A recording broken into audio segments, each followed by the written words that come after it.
Hi, Rachel. Hi, Marc. How are you? It is Friday before the holiday break when we're recording this, and I am so excited. Yeah. So what's kind of funny is everyone will tell in a couple of minutes that we're not wearing the same clothes after we get through this part, which is funny because we're recording this part after we recorded the main part. So yes, we're wearing. Unless I put back on my morning sweater. It's really cold here right now, so I have my neck wrap on, and I can't remember what I wore when we recorded the main session. I might have put on my morning sweater and morning What's really scarf. sad is I can't remember what you wore either. Yeah.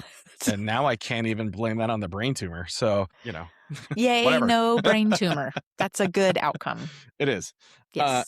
Anyway, our sponsor tonight is Securely. And tonight, the Securely message will be coming from a dear friend of mine, Nicole Bourbons, who is joining us from sunny Southern California or Central California.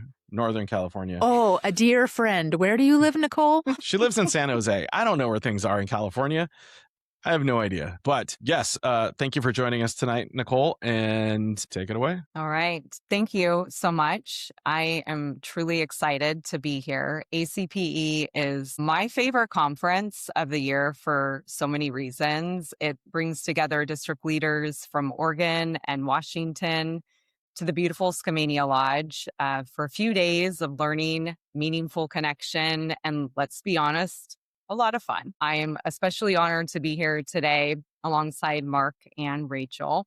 Like Marc said, my name is Nicole Bourbons. I am the Enterprise Customer Success Manager for the West Coast, supporting Securely districts with 10,000 plus students. I joined Securely in 2019 and plan to be here for the long haul. I truly value my work here, and I deeply believe in our mission to keep students safe online. I've been fortunate to build some truly meaningful relationships with my customers and key district leaders over the years. I'm usually always me, and they know that. We have an incredible team here at Securely, some of whom you've met alongside me at various ACPE events. I first met Marc in 2020 in CCE conference in Seattle, right as the pandemic was beginning. And I met Rachel a few years later at my very first ACPE event. And it's been an absolute pleasure working with and getting to know both of them and building such strong, lasting partnerships. Can I jump in with something really quickly? Yes. We were actually sitting in the lobby of the hotel with the technology TOSAs from the Olympia School District because my boss had called and said, we're shutting things down. And so we had a meeting in the lobby of the hotel, and Nicole goes trotting by because I think he went to go work out or something. And I was like, oh, hey, I'll see you later because I'm leaving and going back to Olympia. Okay, so let's dive into Securely. So today, districts are tasked with protecting students both online and offline across devices, platforms, and learning environments, all while supporting well-being, engagement, and learning outcomes. Traditional web filtering alone isn't enough anymore. Securely delivers a unified student safety and wellness platform built for K-12 schools. At the heart of Securely's platform is Safety OS, a unified ecosystem that brings together web filtering, wellness monitoring, classroom management, campus safety tools, and next generation AI transparency under a single system. This is a major shift from siloed point products. Safety OS gives districts a single pane of visibility and control across all student safety and engagement functions. With Safety OS, schools can see more of what's happening online, and inside AI tools, they can respond faster to at-risk students. You can streamline workflows by sharing insights across the teams. You can support decision-making with actionable data and alerts, all while maintaining privacy, compliance, and transparency that districts can trust. So why should districts choose Securely? It's a unified platform. We have proactive alerts and intervention, support for modern learning, because we know the K-12 space is always changing and we need to change with it. Compliance and privacy, and then we're scalable and cloud native. Securely isn't just about blocking bad content. It's about giving educators a connected, intelligent, and future-ready safety ecosystem that supports student well-being responsible AI use, engaged learning, and operational confidence across the entire district. You'll see me every year at ACPE and see why I work with Securely.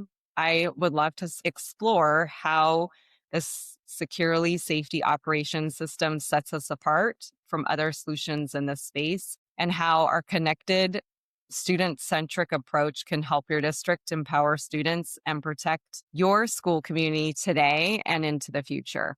And of course, I really just want to thank Marc and Rachel and the entire ACPE community. You have all been incredible. It's been a true pleasure working with so many of you that might be either listening or watching today. I genuinely look forward to continuing these partnerships, building new ones, and ensuring your district is always receiving the highest level of service. So thank you. And thank you. Thank you, Nicole. So, Nicole, Yes. for those watching, when you mentioned some people might be watching, just everybody note that Marc's hairline is not even. It's crooked. That's the note for this evening. I'm not going to... Okay. So obviously everybody, I think at this point in time, knows what's happened to me. I am now wondering, because my hairline did not used to be even, and this is the side that they did all the work on, I wonder if they pulled my scalp back a little bit. Oh, that's a good hypothesis. Yeah. I mean, it's still straight. Doesn't look it just bad. It gives character. Yes. There you go. It's a great way to describe it. All so right. Nicole Securely has Yes. a lot of esteem in our ACPE community, and it's mentioned often and recommended often in conversations. As someone who came on in 2019, I imagine there's been some change in terms of that student safety and wellness part.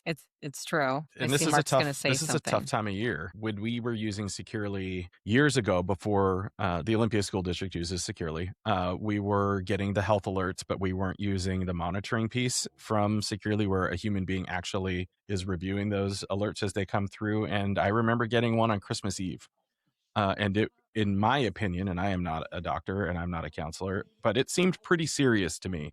This is a difficult time of year for a lot of people, students included. So we are very fortunate to have a system in here that's watching and looking to see how it can help when we are not able to do it ourselves because we're not at school. Or you might be sleeping, right? Yeah. Yeah. Well, and we've had that too, but I do want to let Nicole talk, but I just want to mention one more thing, because we've known each other for so long. When Nicole said that, it's in her, she just loves what she does. It's true. I've heard her say it a number of times. I have heard her say, I'm in it for the mission of saving kids. And it wasn't for this podcast. It was in a completely different conversation. So I can certainly attest to that statement. I feel really lucky to have almost stumbled upon this role and grown with it as Securely has grown, because when I first started, we looked very different. And now, we just launched a product within our filtering solution called an AI transparency platform. And it is really exciting. And shout out to Securely's swag last year at the conference. They gave out flashlights so people could find their way to the tree houses. That's right. That was actually very cool. And very important. Yeah, it was great. No stumbling. Especially the first night where we had a lighting challenge. Oh, Rachel, I guess retroactively, we're going to say we're getting on to the main part of our podcast here, even though we did that 2 days ago. Yes. So thank you, Nicole, for joining us. Thank you, Securely, for the sponsorship. And we will see you soon. Bye-bye. Bye. I have some ketchup. Yes. It's the Portland brand ketchup. The Portland, that is the best ketchup. It is the best ketchup. Yes. Okay. All right, you ready? Okay, now we can do our 3, 2, 1. Hi, Rachel. Hi, Marc. How are you? I'm good. We've had some raucous weather that you all started with it in Seattle and in the Sound area, and now it's spreading south and east across Oregon. Yeah, last night for me, I stood and watched the transformers exploding all over the place, and it looked like lightning. Probably watched 20 of them go. When the trees are bending over from the wind, and you could see when the transformers would start to blow, you knew there was a big gust coming your way, and it was really interesting. So, but we're here. Everything's good. And I'm glad you're good. I think the snow is coming your way now or something. Getting close. Yes. And we had severe wind overnight. Every once in a while we've had that, but I don't remember in my 20 years or so here having a night as loud and forceful as last night. Yeah, we were talking before we really started getting on here. You thought it reminded you of what? Yes, I sat up like from a dead sleep. I mean, I did like a 90-degree sit up in bed, just like waking up and sitting up straight up at the same time, and looked at my phone on the bedside table, and it was 3:20. And I had this, like momentary, like, are my kids okay? Is my dad okay? Thinking of something metaphysical, that kind of thing where something's going on.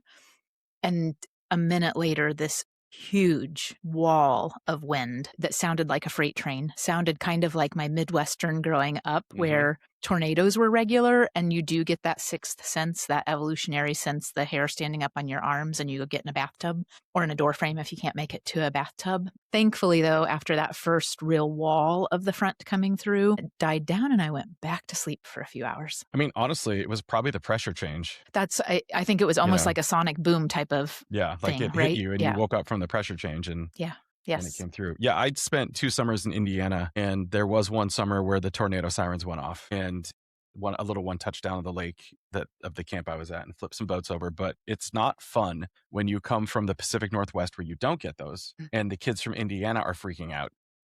Yes. And it's like, oh boy. Follow their lead. This is not good. Yeah. This is not good. But anyway. Follow them to the shelter. So we have a couple of friends with us this evening that are riding the wacky weather waves as well. Should we bring them on stage? Yeah, absolutely. All right. So I will introduce Ellen. I was going to say that my cool segue to introducing Ellen Dorr, who is you have quite the title, Ellen. It's Chief of Technology and Strategic Initiatives. Right. Well, my segue into this was when I went to Indiana and I drove there the second time, I got to drive through your home state of Montana, and it took me 2 days because it was so big.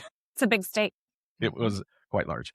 But yes, welcome Ellen and Rachel. Yes, and welcome Melissa Lim, someone who I have known for pretty close to 2 decades now. Really close to 2 decades now. Melissa has been one of the key technology leaders in Portland Public Schools in instructional technology for, I think, most of those years. And we have been elbow partners and cadre partners and co-conspirators over the years on moving technology adoption forward. And the reason why we have Ellen and Melissa with us this evening is that idea of moving big technology curves and big technology shifts. And we find ourselves in another one of these right now with I'm going to say a human-centered focus, and that approach that acknowledges that the change happens at different paces and in different ways for different groups of people and individuals. And so, Melissa, I'm going to turn it over and let you introduce yourself and your formal title right now and anything else you want to share. But I am so happy that you are able to join us tonight. Thanks, Rachel. It's great to be here with you and Marcy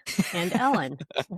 So my title is Learning Technologies Program Administrator, and I used to be in the Information Technology Department. This school year, I was moved to the Teacher Professional Learning Department, which makes sense, and am continuing to focus on offering professional learning opportunities to our district staff and educators, and also doing some IT-related things like vetting digital resources and managing enterprise systems like Canvas, stuff like that. But still have a focus on professional learning, which I'm really happy about because that's probably the thing I love most about my job. Yes. And you're so good at it. And Ellen, I get to watch you, maybe not as an elbow partner, but I get to visit in on the things that are happening. And I think I hear Melissa saying words that seem like they could have come from Ellen as easily. But not from me. But not from Marc. He doesn't care. All right. Can I do something really quick? And I didn't mention this to anybody. We had an episode. Which episode was the All Roads Lead to Newburgh episode? Maybe Corey's. Yeah, it might have been. Okay, Melissa, I know you grew up in Portland. I grew up in Newburgh, and I went to school with some Lims. I mean, I'm sure it's a very long shot in the dark that you would even be related or know them, but it was Jennifer and Jason Lim. I don't know if that is anybody associated with you, but we're fairly close together, Newburgh and Portland. So interestingly enough, I don't know them, although I do have a cousin named Jason Lim, but he lives in Vancouver, BC. But I have never met another Lim in the Portland area. Yeah, I grew up with them. That's so in interesting. Newburgh. Yeah. All roads lead to Newburgh. Or Portland.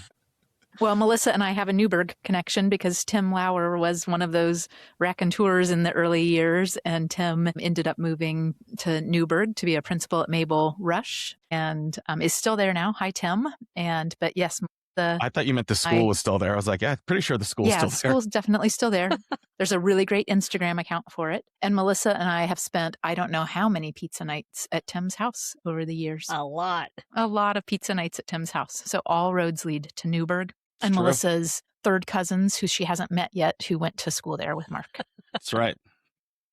That's right. Okay, plugged in time. And we're going to start on a little bit of a sad note because I want to do something a little outside of our norm. A couple of thoughts here. First of all, there's a lot surrounding this person who we lost this past week. And so I want to really focus on the celebration and remembering the genius and the kindness of this director, actor, human being. Rob Reiner and his wife were killed a number of days ago. And first of all, I was very sad to hear the news. My first Rob Reiner memories are probably Meathead on All in the Family. He went on to be an iconic director.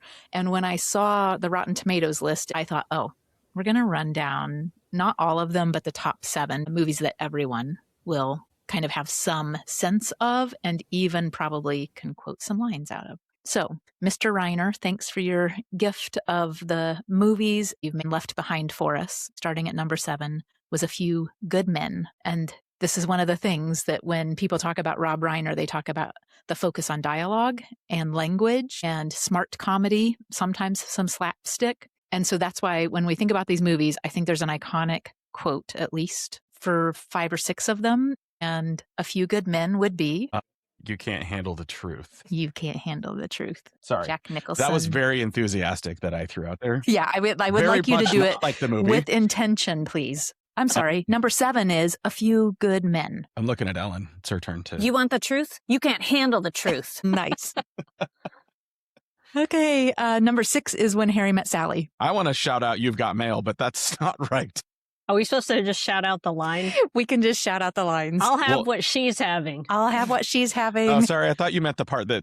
Sorry, they came before that. I was like, I'm not going to do that. Thank you for that. I would like to shout out Billy Crystal's sweater, but it's not a line, but his sweater in When Harry Met Sally. Sweater's iconic. And then my favorite line, obviously the one that, comes to mind first is the I'll have what she's having. And that was actually Rob Reiner's mom who delivered that line, by the way. Little movie trivia. But my favorite is when Bruno Kirby and Carrie Fisher are in the scene in the house and they're splitting up. There's a conversation about the wagon wheel table. Yes. Bruno Kirby loves the wagon wheel table and Carrie Fisher does not. And then Billy Crystal's like, it's a stupid table. And so at the denouement of that whole little section, Carrie Fisher says, and I have to read it so I make sure I don't mess it up. I want you to know that I will never want that wagon wheel coffee table. And it's just delivered so deadpan that it's the one I kind of go back to each time on that one. All right, number 5, The American President. And this one I don't know line by line, but it is when Michael Douglas is at the podium. And I'm trying to remember the president's name. Andrew Shepard or something like that. Is this the Andrew one? Yeah.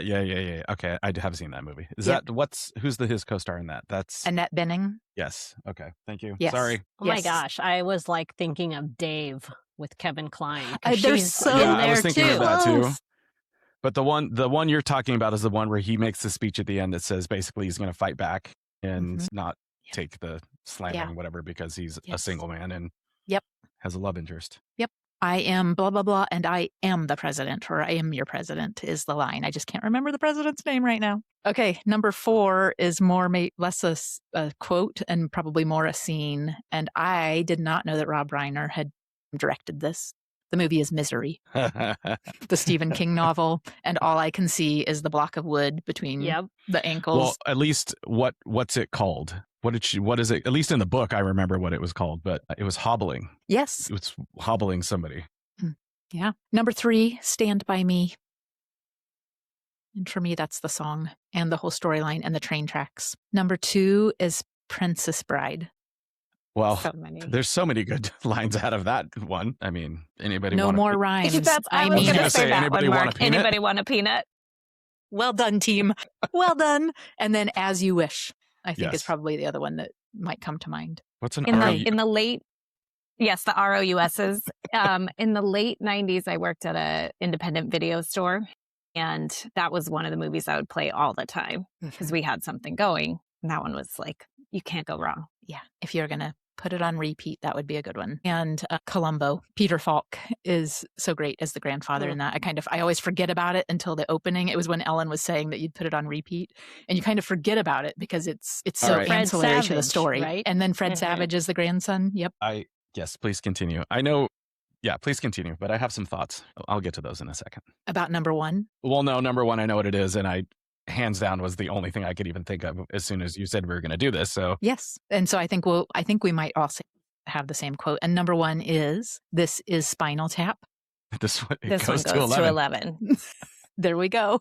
And it's, I forget that Spinal Tap is, in addition to just being a great movie and so much fun, it's hard to remember sometimes that it is critically in the top tier of the Critics' Choice on Rotten Tomatoes after all these years, has been since the beginning, just because of the casting, the pacing, the dialogue. So good. The script, the plot. I mean, I still quote that movie. We quote it at work all the time. Our superintendent loves that movie. And then our past executive director of secondary knows one of the drummers who have all died under mysterious conditions, but he actually knows somebody who was in the film, and yeah, it was really something. Okay, I have found a list of other Rob Reiner movies, which I would like to insert some of my own favorites or things that I remember. I don't know why I remember this movie so much, but Albert Brooks Defending My Life. Yes, that one's in the top 10. Oh, was it? Okay. Yep.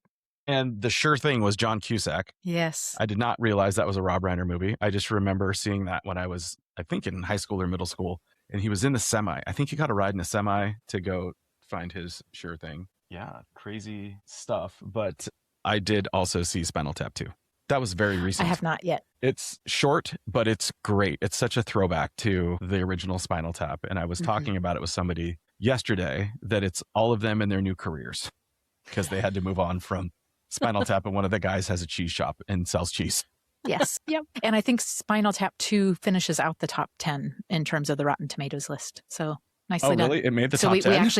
We actually did end up with the top 10. Yes. And as we're sitting here talking, I realize we gave Melissa a chance to say hello and expand more on what she does. And Ellen, similar to our board podcast when we were together in Washington, I think we need to go back to you and say hi again. Marc did a quick intro and gave us some of the basics, but why don't you talk a little bit about the work that you do? I'll tell a little my background too, because I like the trajectory matters for what I do now. So I was a middle school teacher for 11 years and public teacher for 12 years. Started a year of subbing, which was a great way to learn lots of different things of what to do, what not to do. And then after 11 years in the middle school classroom, I moved to central office as the learning technology manager, largely in part because I was able to figure out a way in my classroom to use technology really strategically. And not because I actually cared that much about technology, but because I cared a lot about student learning and thinking about like agency for students, differentiation, modalities that worked for students on different days, like different ways for them to have entry points and ways to demonstrate their learning.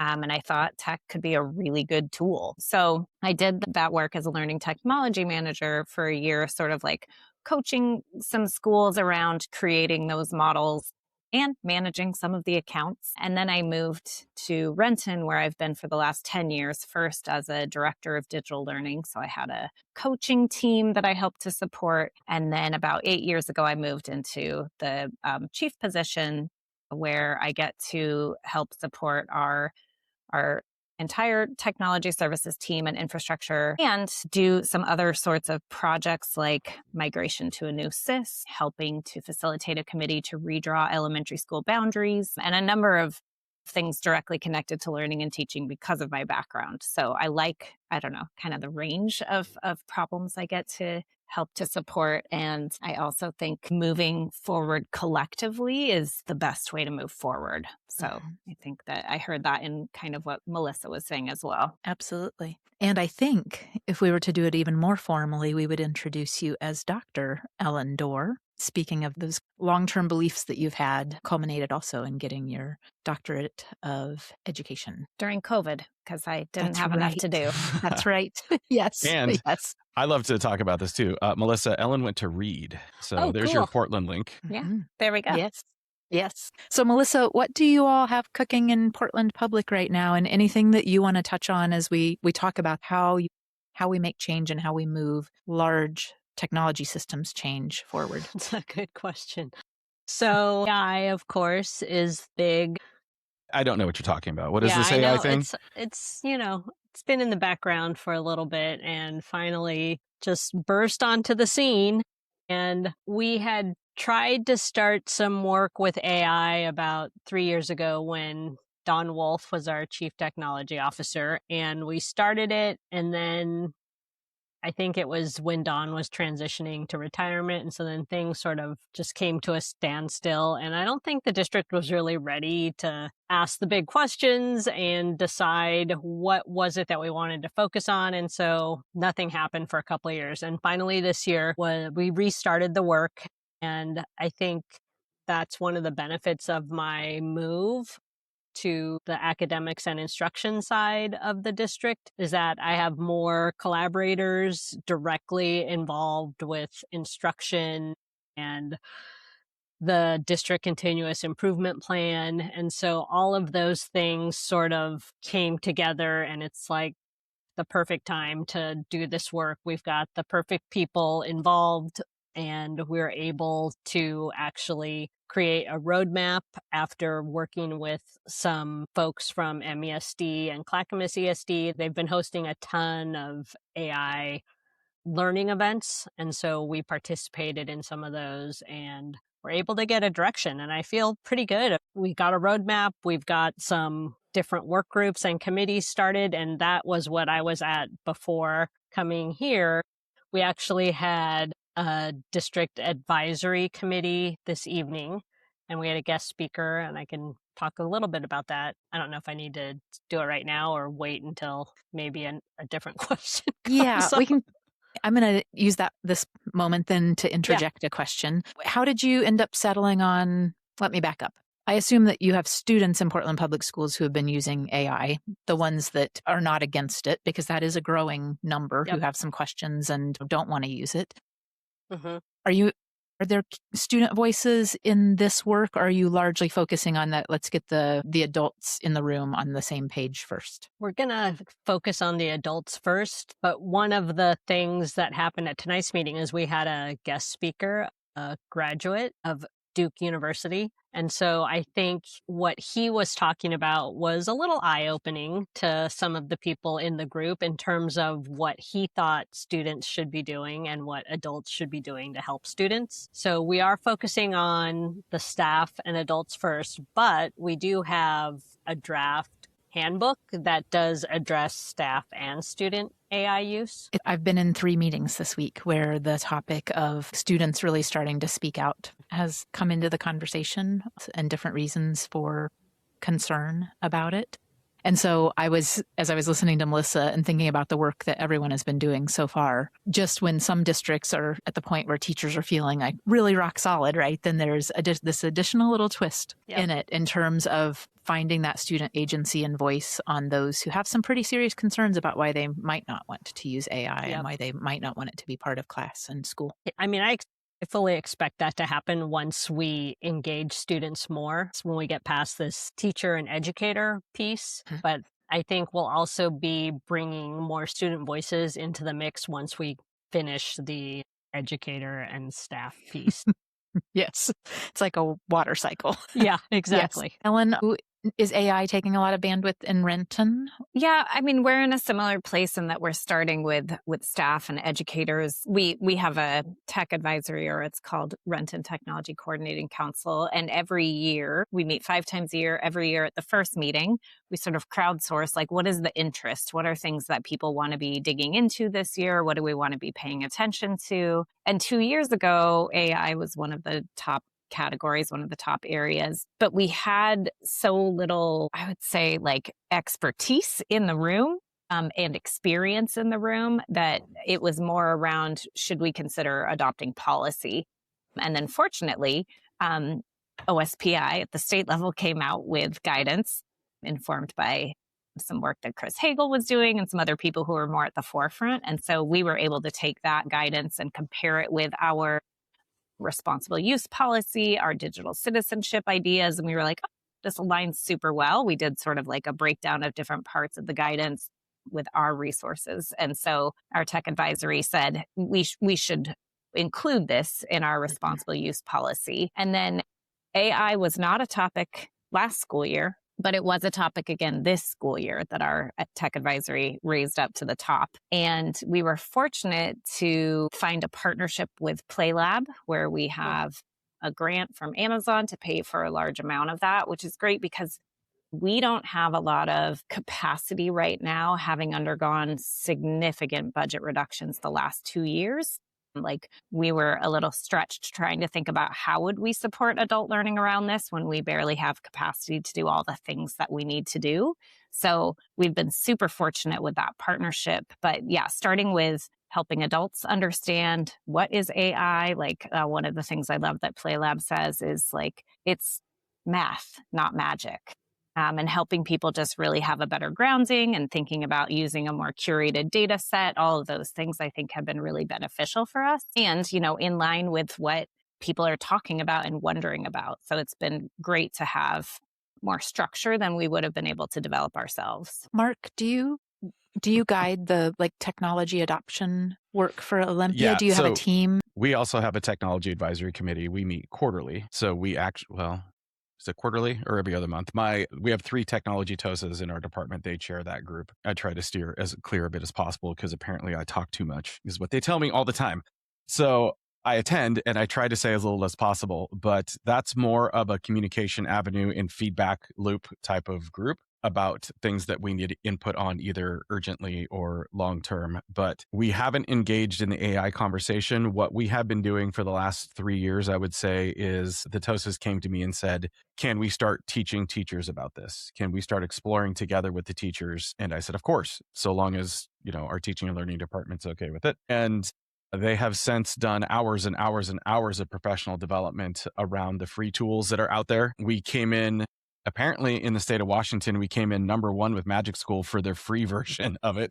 Apparently we use it a lot. We just don't want to pay for it. Sorry, Natalie in Magic School, who sponsored the episode 2 episodes ago. But the one nice thing we have in Olympia is in the collective bargaining agreement for our certificated staff, they have 6 self-directed technology hours. So that's already built into the budget. So we don't have to scrape for funds for those types of things. And that has helped quite a bit. I know that I would say probably over 50% of our teachers have gone through at least one PD session around AI with our tech TOSAs, and they are very, very good. It's a more of an exploratory learning how to use this in your classroom. And our district refuses, at least so far, has refused to adopt board policy around AI. We believe that it belongs in the student handbook, that it is the guidance is provided there because, and I'm sure this is true for everybody in this podcast, I've been hit up by at least a dozen teachers who have said, you need to write board policy around AI. And that's all they say. And I'm sitting there going, okay, what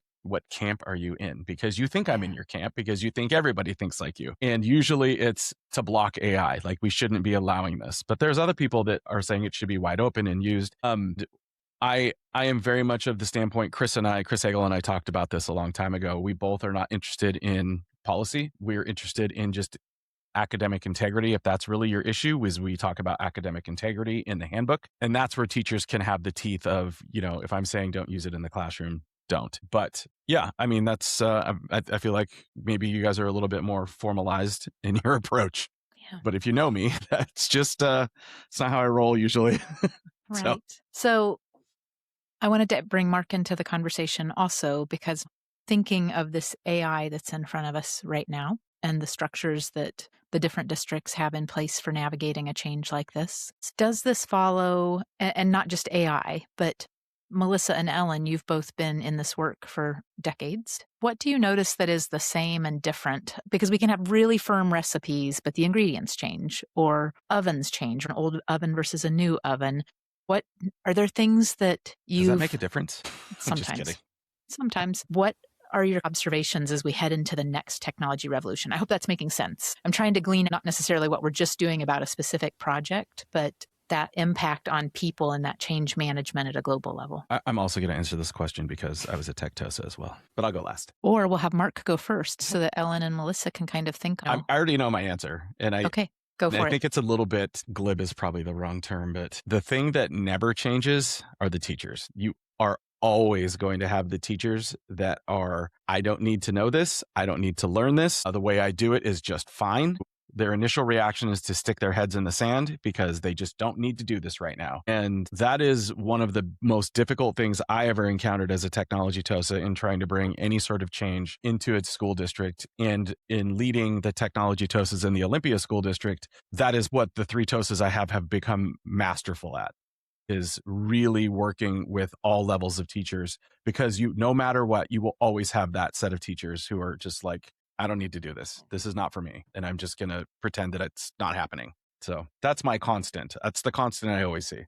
So there are those teachers. Is every teacher in that group? No, I mean, obviously you have your range. You have your high flyers, and I'd say the bulk of the teachers are in between the high flyers and the I'm dragging my feet people. It's hard to rein in your top and your bottom, right?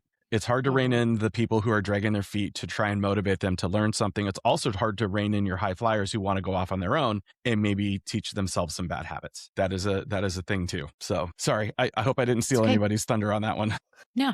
So Melissa and Ellen, in terms of like that range of tight and loose, right? Like really prescribing things, trying to mush the two more closely together versus letting early stages be organic and then kind of following along as first followers. Is there a culture or a vibe in your districts that kind of have it leaning one way or the other, prescribed versus more organic? Go ahead, Ellen. Yeah. I would say we're definitely more on the organic side, but I would put some like a little bit of a different perspective on some of what I see as some of the constants. I agree, like learners come to us in different places. And I think one of the things that is a constant for teachers is that they're overwhelmed, they're stretched. And teaching is incredibly complex. So adding something to the plate feels hard, like always. But I think one of the things that I encounter a lot with technology adoption or technology requests is that people they oversimplify a little bit because like there's a hope that this is like a solution for a lot of things. So some of it is, hey, what tool should I be using? And my question always is, well, what are you trying to do? Like we always need to start with learning goals first, and then we can match some tools to it. And that is very hard for people when I keep asking what they're trying to do. They're like, well, I need an iPad. I'm like, nope, what are you trying to do? Like, let's keep going back. So that's one. The other is that I think sometimes with technology, we get into this, like, is it good or bad? And always it's in how we use it. So the question is never AI, yes or no, cell phones, yes or no.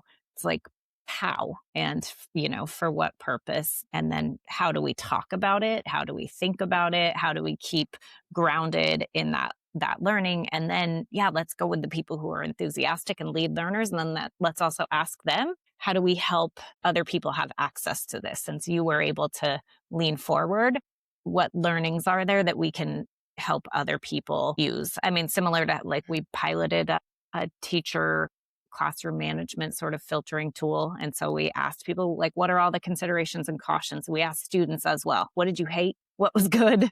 And then we put that together as some of our supporting resources for like, hey, here's what kids have said about this. Like, talk to them about why you're using it. So I would name some of those as some of the constants of technology adoption. Ellen, have you Oh, I'm sorry, Melissa. No, go. I was just going to say, Ellen, have you primarily been on the software and instruction side, or have you done hardware adoptions as well? We've done hardware as well. I think the thing that I heard with some of the hardware, like to overgeneralize, but some of it was like, well, I don't know that we need these interactive flat panels because not every teacher is going to use all the features.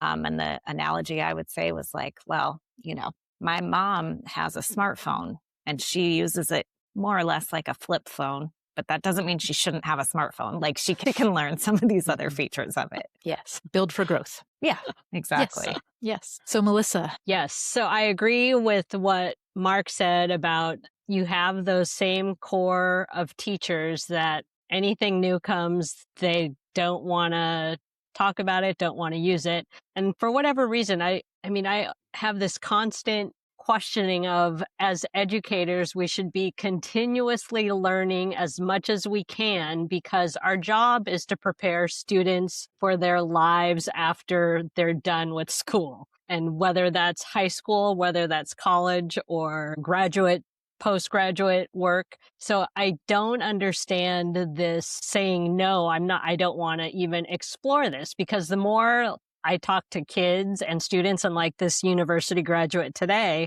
it's so clear that even if you have a personal opinion about AI and you don't want to use it because of environmental impact, or you don't believe in what it does, whatever the reason, that doesn't mean that you can turn that off and not make students aware of what this is that exists right now that affects pretty much everyone's lives, whether you're using generative AI or whether you're just using AI that's built into, seems like, every system that affects your daily life. And Absolutely. so that part of it is really baffling to me. And it just reminds me of it's like there was some EdSurge article about, here's the next industrial revolution. It's like, yep, here it is again. And why is it like this? I don't understand why people don't see this pattern. And it's like, it's time to step it up. Yes.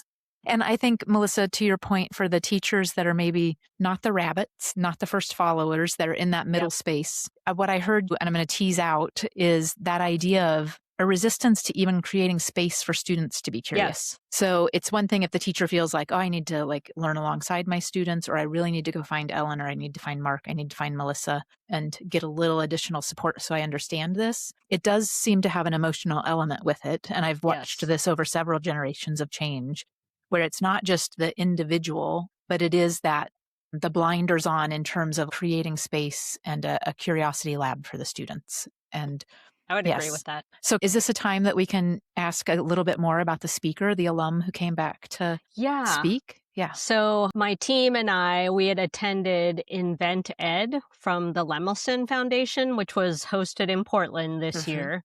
And we met this university student, Jonathan Walker, who, if you may have heard about him from when, he just graduated from Duke. So prior to going to Duke, he was in the news because he had been accepted to 27 different colleges and gotten $4 million in scholarships. And so we met him, and then we asked him, can you come to an AI advisory committee meeting and talk to educators and district staff? And so he created a presentation and gave his viewpoint as to, he used to think AI was cheating. But then he realized, so he had this tension between using AI and not using AI, and realized one of the things that I got from his talk is that, AI is a tool, and how you introduce it to students really shows them how they're able to use it and how they end up using it. And it's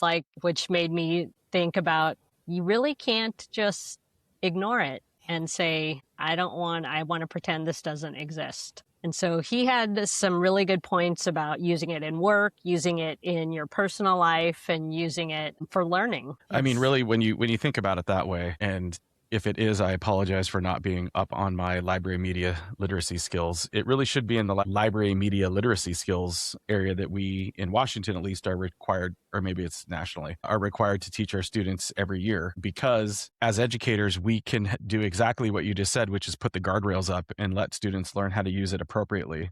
Safely. And that is true of the internet, and searching and just doing what we've done for years and years is just turn kids loose on the internet, which is now, we realize, not a great idea. And I do wonder if AI and some component of AI will end up in a lot of those lessons as part of just something that kids are now expected to learn. Right.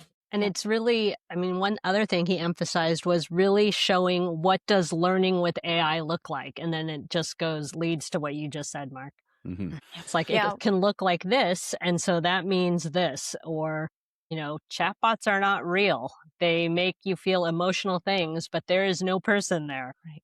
those are some of the scary, when we talk about students right now, for me, the chatbots, the character AI, the physical and mental safety and possibility of harm right now is a space that feels a little different, even in the early internet days, Marc, right? Minus, as long as at the schools, we block things like porn and content that's harmful to minors. But AI, it does feel a little different than just blocking static content on a growing internet.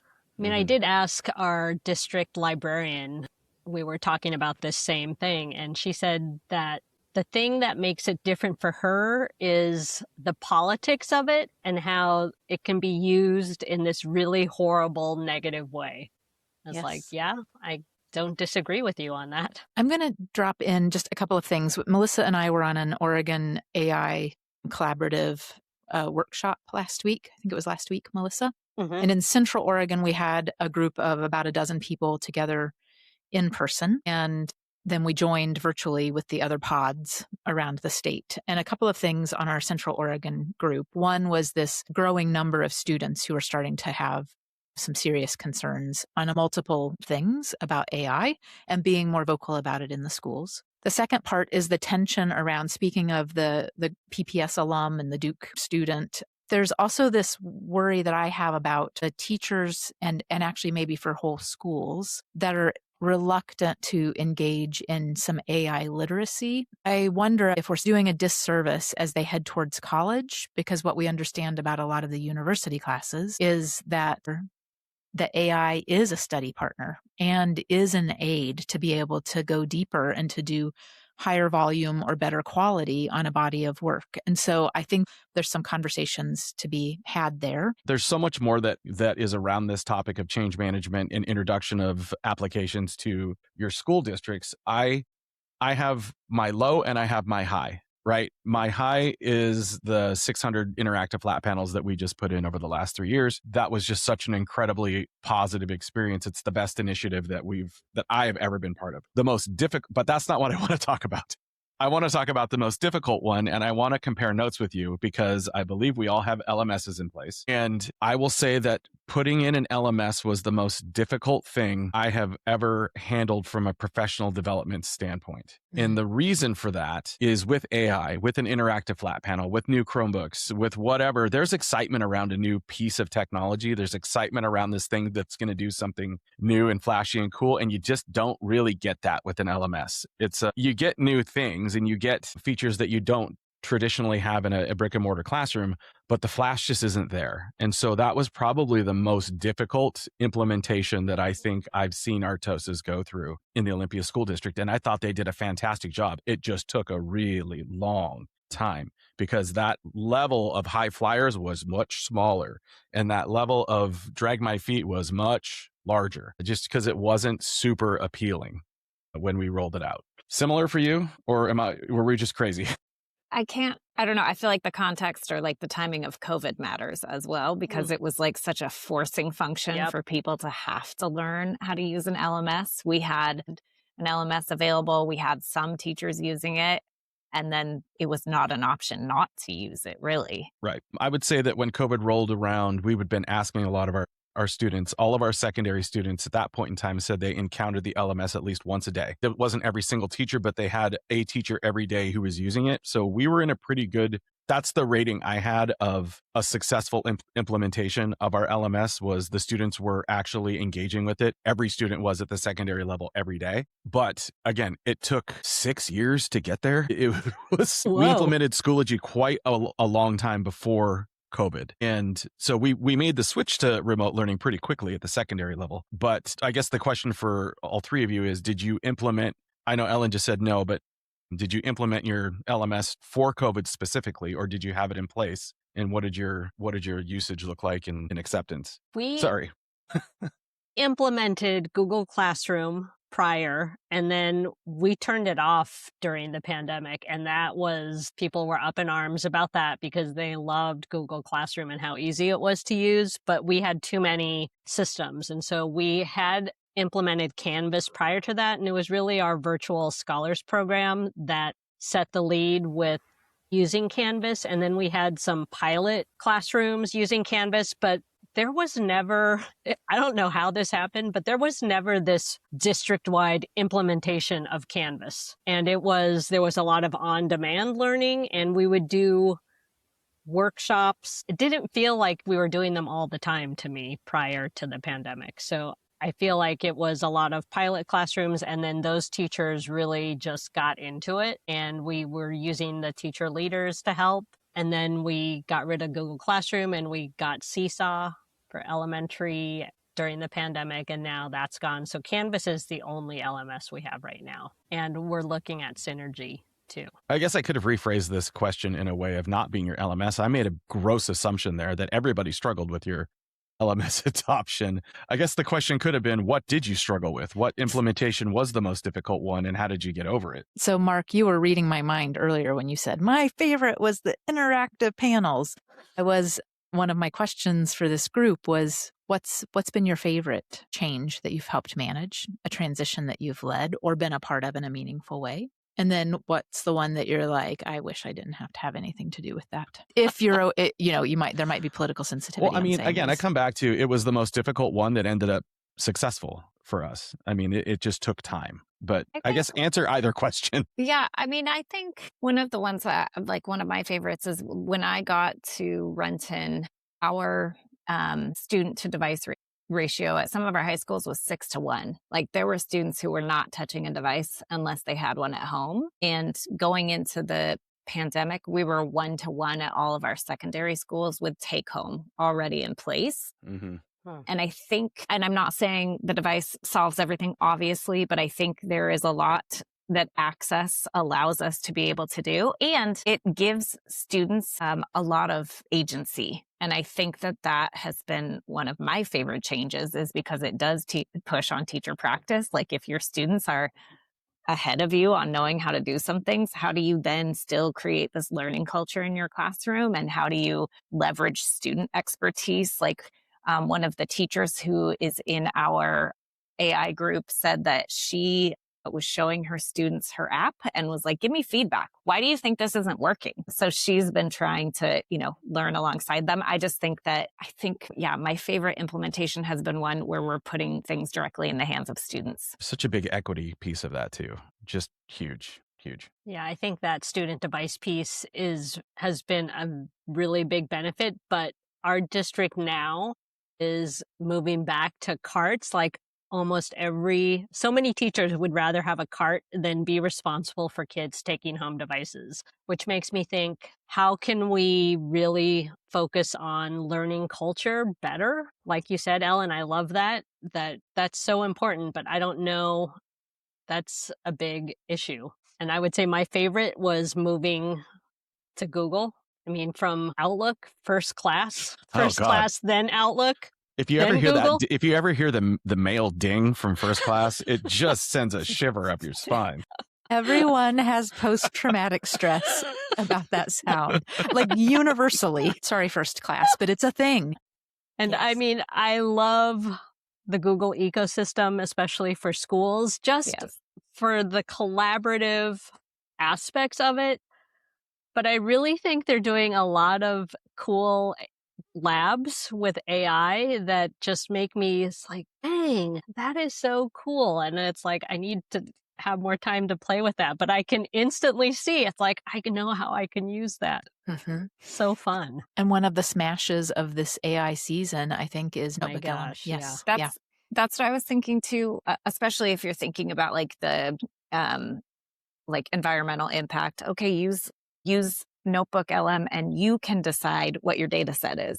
You're not pulling from the entire internet. So that actually uses less data. Like, there's some less energy. There are ways that you can make those individual decisions around which tools you use and how you use them. Yeah.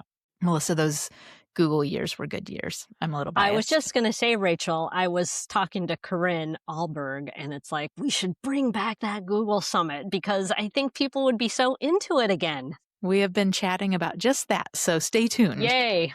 Yeah. Well, we're getting the band back together. All right. Cool. Yep.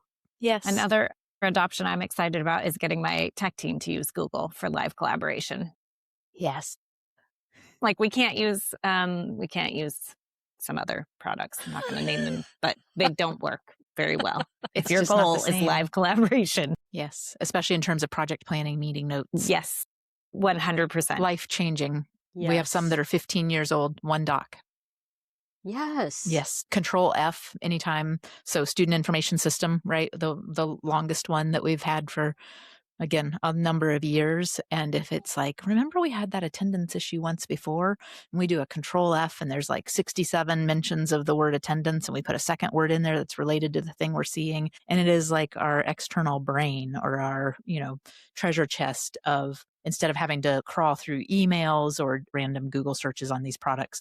And so that Google Doc is like a library in Alexandria in terms of its value to us. So amazing. Can I tell about one cool use of Notebook LM that I just saw yesterday? So the use case is to create a notebook about yourself, and that's what you present at a job interview, and the employer can just ask all these questions in the chat. I was like, that is brilliant. That is brilliant. It is. I love it. Yes. So great. Talk about curating your sources. Exactly.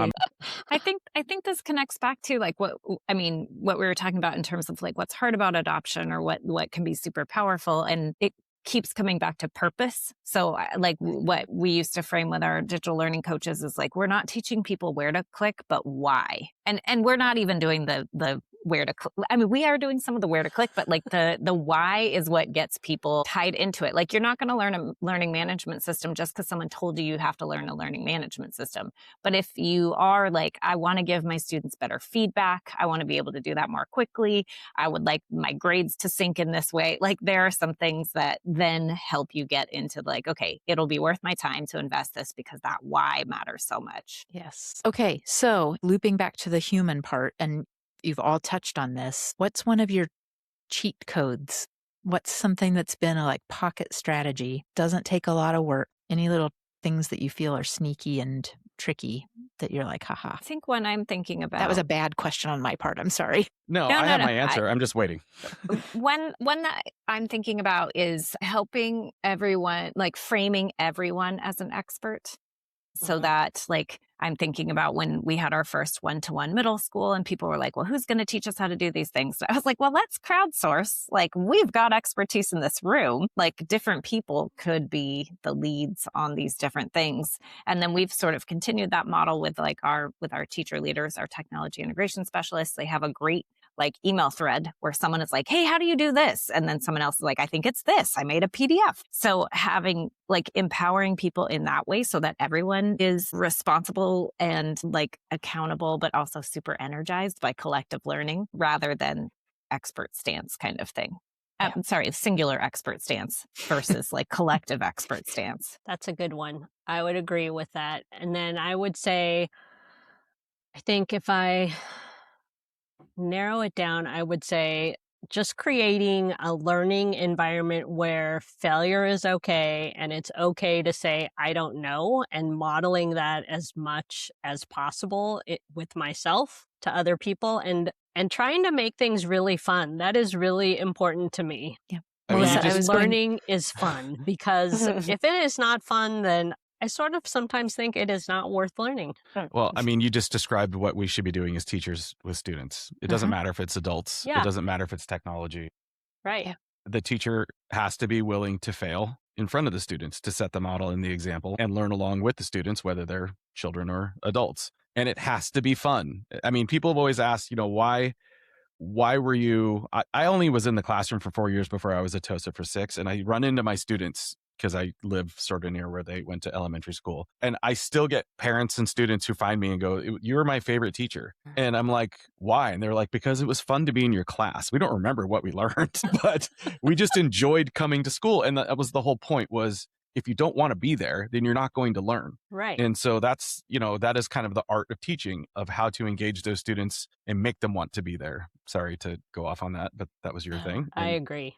And Melissa, I've gotten to see you in action, like a lot of hours over the years. And I suspect that Ellen and Marc are similar. But what I really appreciated about you and learned from you is you got people active from the beginning. The And it is that spirit of fun, but also doing something, breaking something, remaking it, learning from it. And that's important to me too. I think that's a high value in that learning environment. So my cheat code is I'm going to move away from the adult learners and the students.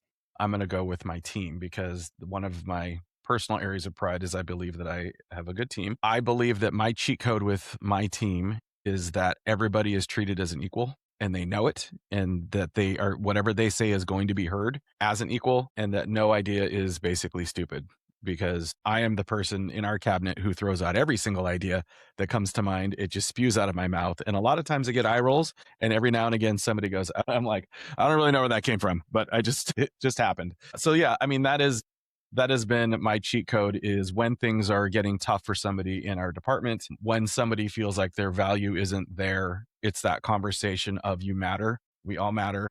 What you bring to the table is just as important as what I bring to the table. We need to work together and just listen to each other. And that's just how we maintain a positive and functional team. Mm-hmm. And I think, well, not to get into it too far, but we are probably the department that has the most retention in the Olympia School District at this point in time. So, Mm-hmm.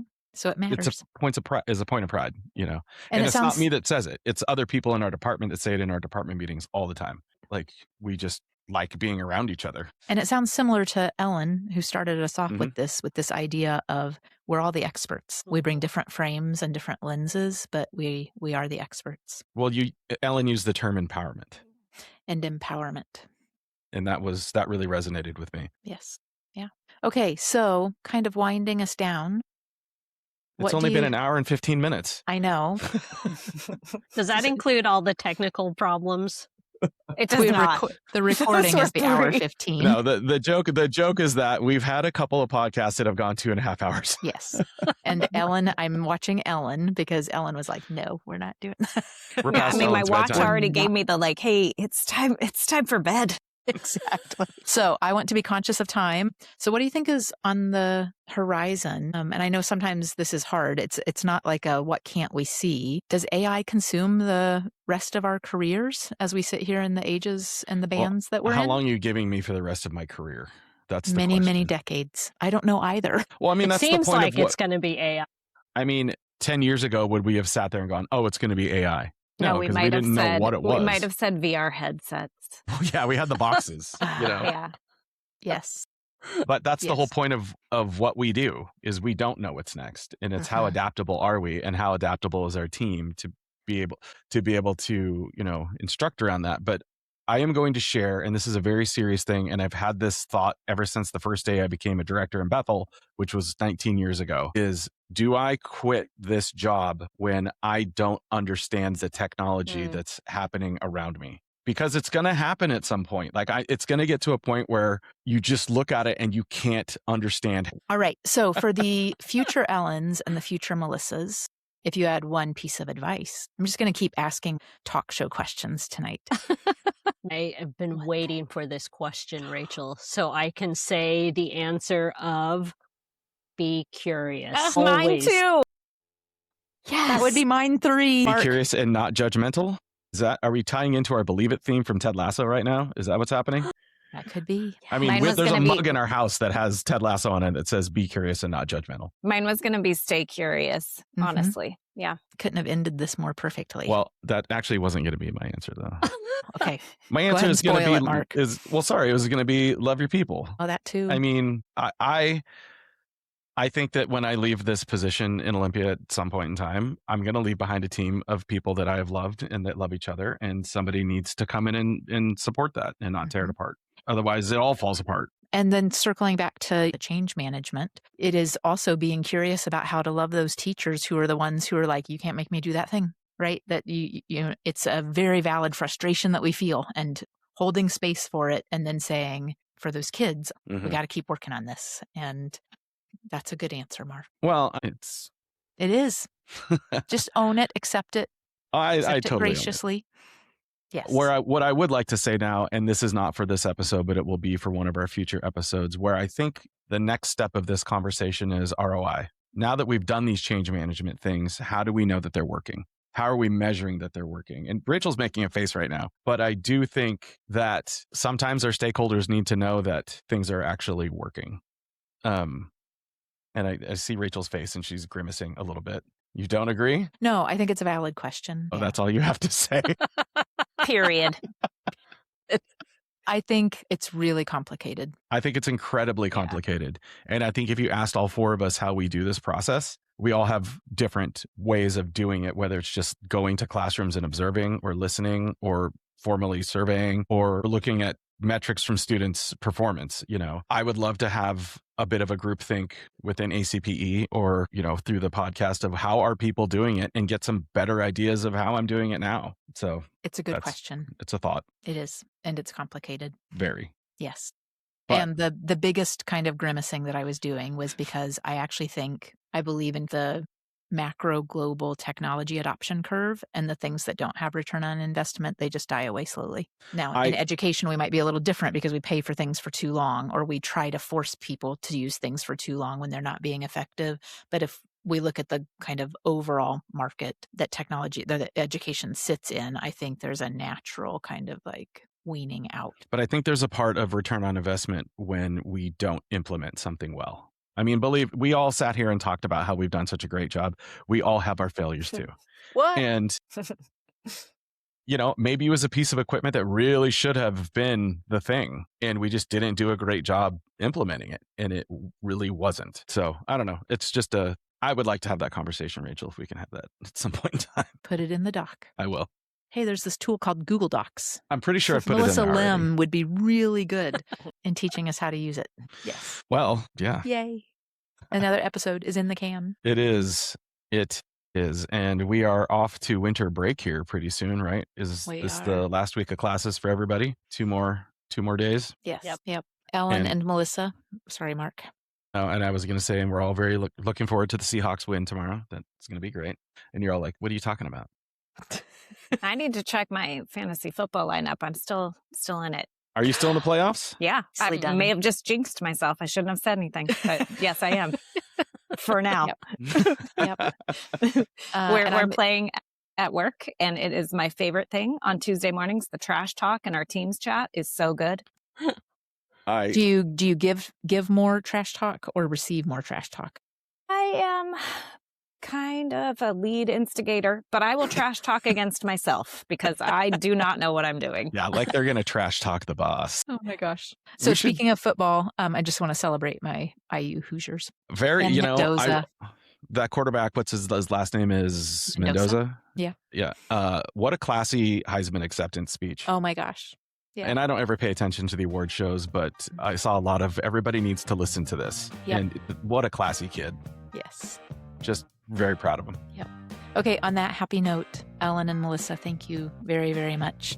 Happy December and holiday break and all of the things. And we'll see you in the new year. And with that, we are unplugging for the holiday season. Bye. Bye.